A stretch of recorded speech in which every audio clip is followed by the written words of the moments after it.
사도신경으로 우리의 신앙 고백하시겠습니다. 전능하사 천지를 만드신 하나님 아버지를 내가 믿사오며 그 외아들 우리 주 예수 그리스도를 믿사오니 이는 성령으로 잉태하사 동정녀 마리아에게서 나시고 본디오 빌라도에게 고난을 받으사 십자가에 못 박혀 죽으시고 장사한 지 사흘 만에 죽은 자 가운데서 다시 살아나시며 하늘에 오르사 전능하신 하나님 우편에 앉아 계시다가 저리로서 산자와 죽은 자를 심판하러 오시리라. 성령을 믿사오며 거룩한 공예와 성도가 서로 교통하는 것과 죄를 사하여 주시는 것과 몸이 다시 사는 것과 영원히 사는 것을 믿사옵나이다. 아멘. 우리 함께 찬송가 438장 찬송가 438장 내 영혼이 은총 입어 찬양 드리겠습니다.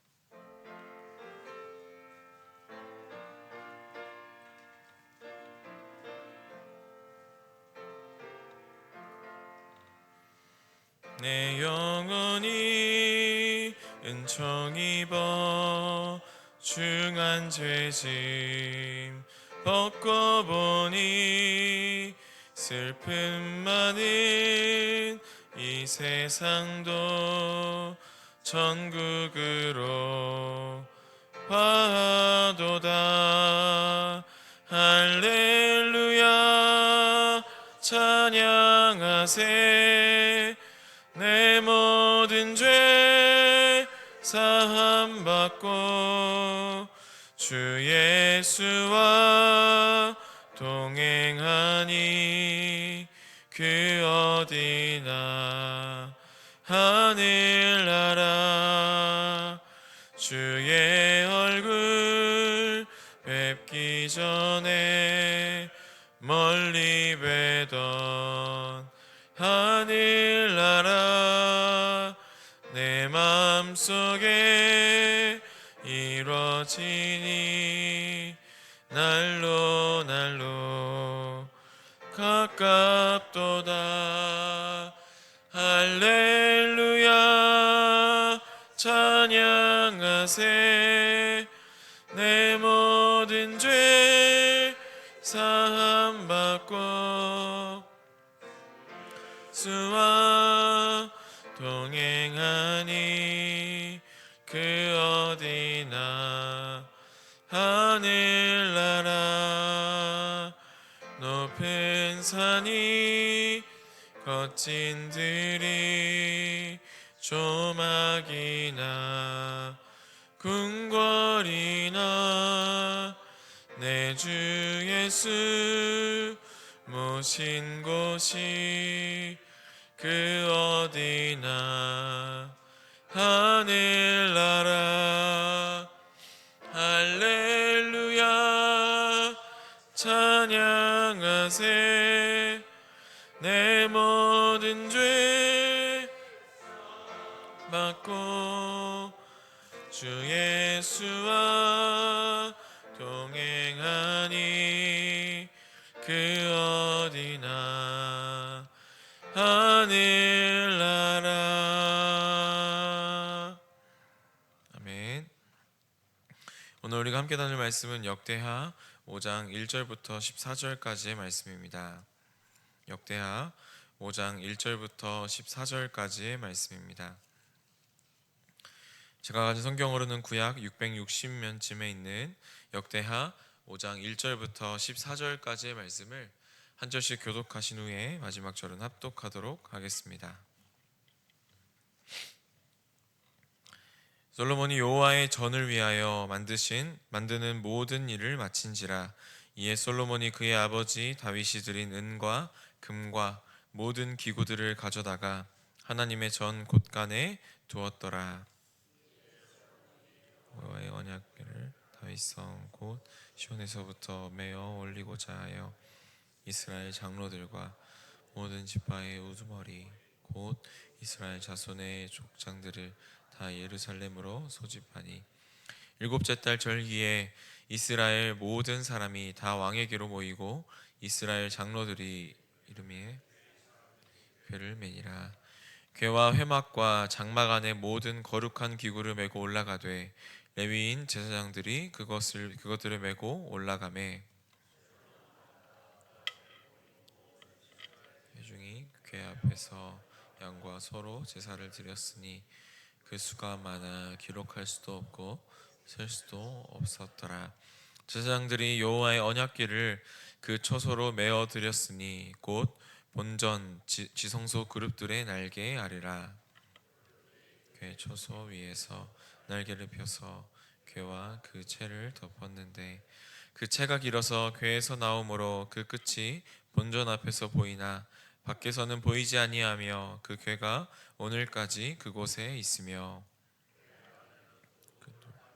아무것도 없으니 이것은 이스라엘 자손이 애굽에서 나온 후 여호와께서 그들과 언약을 세우실 때에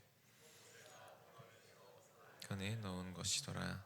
이때에는 제사장들이 그 반열대로 하지 아니하고 스스로 정결하게 하고 성소에 있다가 나오매 노래하는 레위 사람 헤만과 요두둔과 그의 아들들과 형제들이 다 세마포에 입고 동쪽에 서서 또 나팔 부는 제사장 120명이 함께 서 있다가 나팔 부는 자와 노래하는 자들이 일제히 소리를 내어 여호와를 찬송하며 감사하는데 나팔 불고 재금치고 모든 악기를 울리며 소리를 높여 여호와를 찬송하여 이르되 선하시도다 그의 자비하심이 영원히 있도다 하매 그때 여호와의 전에 구름이 가득한지라. 그 구름으로 말미암아 능히 서서 섬기지 못하였으니 이는 여호와의 영광이 하나님의 전에 가득함이로다. 아멘. 이른 새벽에 하나님께 예배하러 나오시면서 6분의 성도님께서 1000번째 헌금을 3일 특수헌금을 나눔 헌금을 선교 헌금을 11조 헌금을 드리셨습니다. 감사의 제목 나누도록 하겠습니다. 선하시고 인자와 긍휼이 풍성하신 아버지 하나님의 은혜를 맛보아 알게 하심에 감사드립니다. 아멘. 네, 우리 시간도 이른 새벽에 하나님의 은혜를 간구하며 나아오신 모든 성도님들을 환영하고 축복합니다. 이 새벽에도 하나님께서 말씀을 통하여서 내려주실 은혜가 충만하게 있을 줄 믿으며 나아갑니다. 네, 우리 오늘 함께 나눌 말씀은요. 이제 솔로몬이 무려 7년 6개월 동안 지은 성전을 마무리하는 장면을 담은 이야기가 오늘 본문입니다. 그래서 오늘 본문 1절은 이렇게 시작합니다. 솔로몬이 여호와의 전을 위하여 만드는 모든 일을 마친지라. 여기서 마쳤다는 말은요, 단순히 공사가 끝났다는 정도의 의미가 아닙니다. 히브리어로 이 마쳤다라는 것은 샬렘, 곧 온전하다, 완전하다라는 뜻이 담겨 있으면서 이 하나님께서 거하실 집이 마침내 온전하게 되었다, 완전하게 준비가 되었다라는 이러한 의미를 가지고 있는 것이죠. 이 솔로몬이 성전을 짓기 위해서 얼마나 많은 수고를 했을까요?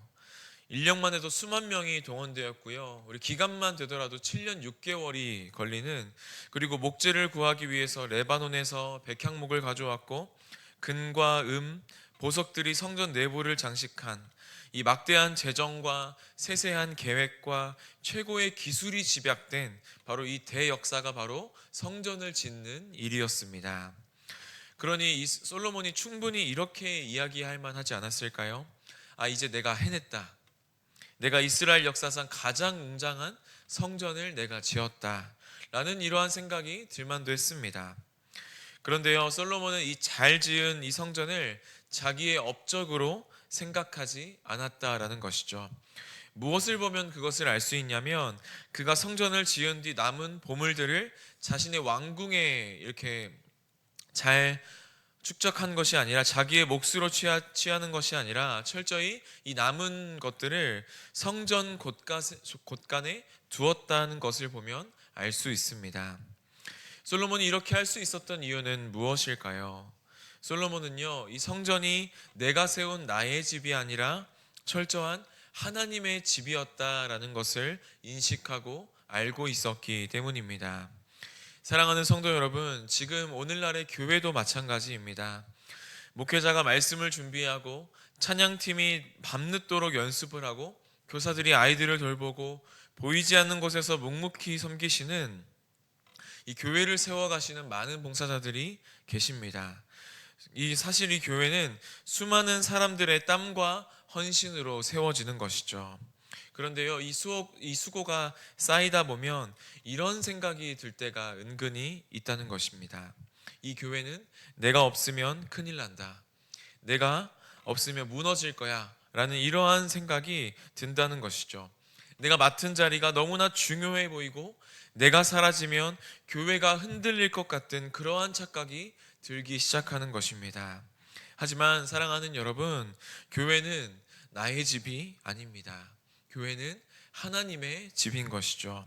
주인이 내가 아니라 우리가 아니라 오직 이 교회의, 이 성전의 주인은 하나님이신 줄 믿습니다.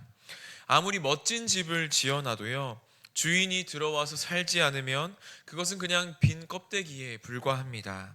반대로 아무리 허름한 집일지라도 그 주인이 그 안에서 사랑하며 거주하면 그 집은 따뜻한 가정이 되는 것입니다.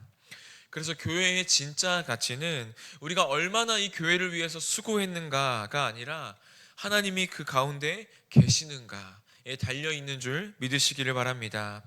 그래서 우리가 늘 이 예수 그리스도를 머리로 하고 몸된 교회를 위해 수고하면서도 이러한 주인의식을 가지고 있는지를 늘 점검하는 믿음이 우리에게 필요하다라는 것입니다. 결국 성전이든 교회이든 주인은 사람이 아니라 우리의 하나님이십니다. 그래서 우리의 수고는 당연히 귀합니다. 그러나 하나님이 주인 되실 때만 교회가 교회다워진다는 것을 우리가 기억하며 그 수고와 섬김을 감당해 나가시길 바랍니다. 그런데 성전이 정말로 하나님의 집으로 완성되려면 또 한 가지 필요한 것이 있습니다. 바로 성전의 중심, 성전의 심장이라 불리는 언약궤입니다. 솔로몬은요, 이 언약궤를 지성소로 모시는 일을 국가적인 행사로 선포합니다. 그래서 모든 장로와 모든 이스라엘의 족장들이 예루살렘에 모이게 하죠.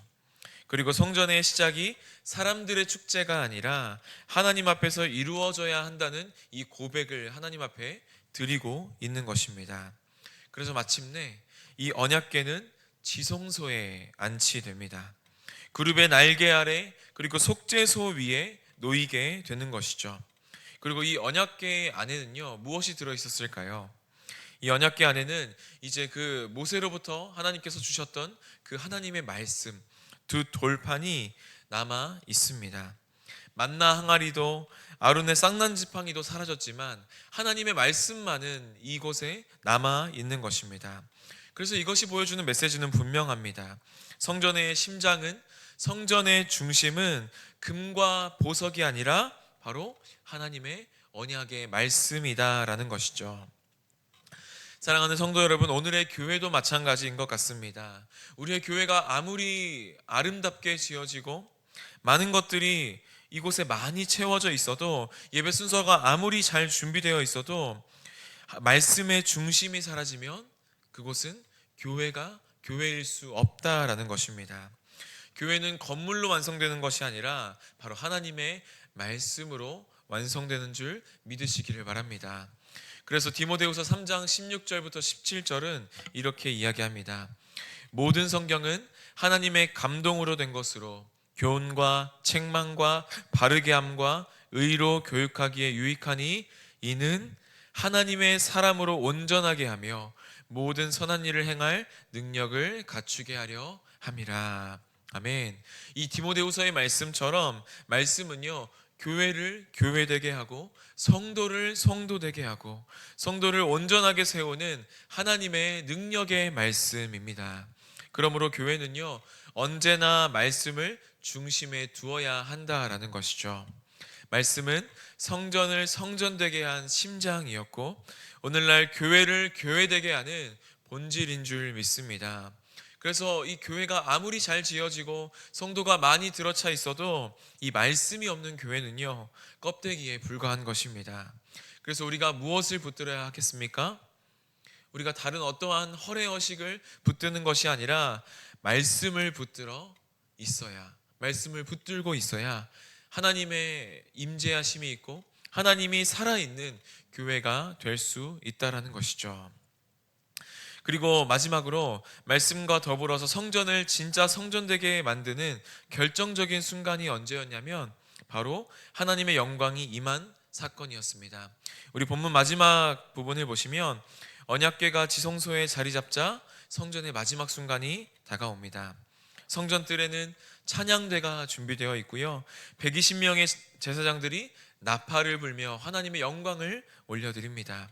그리고 그들은 선하시도다, 그의 자비하심이 영원히 있도다 라고 이렇게 찬양하면서 하나님께 모든 영광을 올려드리는 것이죠. 그 순간 어떤 일이 일어납니까? 하나님의 영광이 구름처럼 이 성전을 가득 채우게 됩니다. 너무 충만하여서 제사장들이 감히 서 있을 수조차 없었던 그러한 영광이 이 성전 가운데 임하는 것이죠. 이것은 예전에 이 출애굽기 40장에서 성막이 완공되었을 때에 임했던 영광과 똑같은 장면입니다. 그래서 우리는 이것을 보면서 성전은 건물만으로는 성전이 될 수 없다라는 사실을 우리는 오늘 말씀을 통해서 알 수 있습니다. 아무리 화려하고 웅장한 건물일지라도 하나님의 영광이 임하지 않으면 그 성전은 완성되지 않는 것이죠. 하나님의 임재가 임할 때 그것은 비로소 성전이다, 교회다라고 부를 수 있을 것입니다. 그리고 그 영광은 언제 임했습니까? 그의 백성들이 하나님을 찬양할 때였습니다. 사람이 모였다고 교회가 되는 것이 아닙니다. 하나님의 임재가 임할 때 하나님의 백성들의 찬양이 이곳에 가득할 때, 그것으로 임하여서 하나님의 임재가 이곳에 가득할 때, 그때 교회가 교회되는 것입니다. 우리 오늘 말씀을 마치도록 하겠습니다. 사랑하는 우리 제2가족 여러분, 결국 진짜 교회의 영광은 건물이 아닙니다. 프로그램이 아닙니다. 우리가 쌓아 올린 어떤 업적도 아닙니다. 교회의 진짜 영광은 하나님의 임재, 하나님의 말씀인 줄 믿습니다. 그 임재는 우리가 말씀을 중심으로 모이고 함께 그 영광을 찬양하며 언약 백성답게 서 있을 때 경험할 수가 있는 것이죠. 교회를 교회되게 하는 힘은 이곳에 모인 우리의 사람의 어떠한 열심이 아니라 하나님의 말씀과 영광에 있는 줄 믿으시기를 바랍니다. 아무리 웅장한 성전이 있을지라도 그곳에 주인 되신 하나님이 계시지 않으면 그것이 무슨 의미가 있겠습니까? 반대로 허름한 예배당일지라도 그 안에서 하나님의 말씀이 선포되고 성도들의 찬양이 울려 퍼지고 하나님의 영광이 임한다면 그곳은 바로 하늘나라의 집인 줄 믿습니다. 그러므로 우리는 어떠한 질문을 던져야겠습니까? 우리 안에 하나님의 임재가 있는가? 우리 공동체의 중심에 하나님의 말씀이 살아있는 공동체인가? 이것을 우리는 날마다 점검하며 나아가야 하는 것이죠. 만약 교회가 말씀을 잃어버렸다면 아무리 화려해 보여도 그것은 껍데기에 불과한 것입니다. 그러나 교회가 말씀을 붙들고 함께 찬양하며 하나님의 영광을 구한다면 그 모습이 어떻든 우리는 이미 하늘나라를 살아가고 있는 줄 믿으시기를 바랍니다. 그래서 우리가 앞서 고백했던 우리의 찬양의 가사처럼 내 주 예수 모신 곳이 그 어디나 하늘나라라는 이 고백이 우리 가운데 있기를 소망합니다. 우리가 어디에 있든지 초막이나 궁궐이나 그 어느 곳에 있든지 누가 함께 계시면요, 예수 그리스도께서 함께 계시면, 말씀이신 예수 그리스도께서 우리와 함께 계시면 그곳은 하늘나라인 줄 믿습니다. 그래서 저는 우리 교회가, 우리 공동체가, 여러분의 가정과 삶이 하나님이 거하시는 그 성전이 되기를 소망합니다. 하나님의 임재가 살아있는 교회, 그것이 바로 참된 성전이고 하나님이 기뻐하시는 집입니다. 사랑하는 성도 여러분, 우리 모두가 함께 그 집을 지어가는, 그 집을 함께 튼튼하게 세워가는 믿음의 사람들이 다 되시기를 주님의 이름으로 소망합니다. 오늘 한 날도 그 믿음을 가지고 그 예수 그리스도께서 함께 임하시는 그 집을 세워가는 믿음의 사람들이 다 되시기를 주님의 이름으로 소망합니다. 축원합니다. 우리 함께 기도하시겠습니다. 사랑과 은혜가 풍성하신 아버지 하나님, 우리가 아무리 화려하고 웅장한 건물을 그것을 지을지라도 그곳에 하나님이 임재하시지 않고 하나님의 말씀이 그 가운데에 있지 않는다면 그것은 그냥 껍데기에 불과한 화려한 껍데기에 불과합니다. 아버지, 교회는 반드시 말씀을 붙들어야 살아있는 교회가 되는 줄 믿습니다.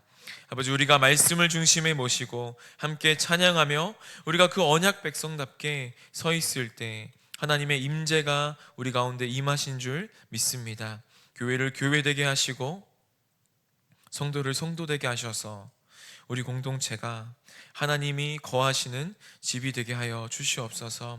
우리가 화려한 건물보다 어떠한 프로그램보다 하나님의 임재가 살아있는 교회가 되는 것을 우리가 갈망하며 그것을 또 소망하며 그것을 세워가는 우리 공동체가 될 수 있도록 인도하여 주시옵소서. 그리고 오늘 한날도 우리 모두가 함께 그 집을 지어가는 믿음의 사람들이 다 되게 하여 주시옵소서. 아버지, 오늘 예배에 나오시면서 빈손으로 나오지 않고 하나님 앞에 귀하게 예물 드린 손길들이 있습니다. 그 손길들 주님께서 한 분 한 분 기억하여 주시고 그 드린 손길 위에 있는 모든 기도 제목 가운데에 하나님의 뜻 가운데에 아버지 하나님께 올려드린 그 기도 제목을 하나하나 세세히 들어주시고 응답하여 주시옵소서. 아버지, 오늘 한날도 주님께서 우리와 함께 하신 줄 믿습니다. 우리를 믿음으로 살아가게 하시고 믿음으로 말미암아 우리를 온전하게 하여 주시옵소서. 모든 것 감사드리며 예수 그리스도 이름으로 기도드립니다. 아멘. 하늘에 계신 우리 아버지여, 이름이 거룩히 여김을 받으시오며 나라가 임하옵시며 뜻이 하늘에서 이룬 것 같이 땅에서도 이루어지이다. 오늘날 우리에게 일용할 양식을 주옵시고 우리가 우리에게 죄 지은 자를 사하여 준 것 같이 우리의 죄를 사하여 주옵시고 우리를 시험에 들게 하지 마옵시고 다만 악에서 구하옵소서. 대개 나라와 권세와 영광이 아버지께 영원히 있사옵나이다. 아멘.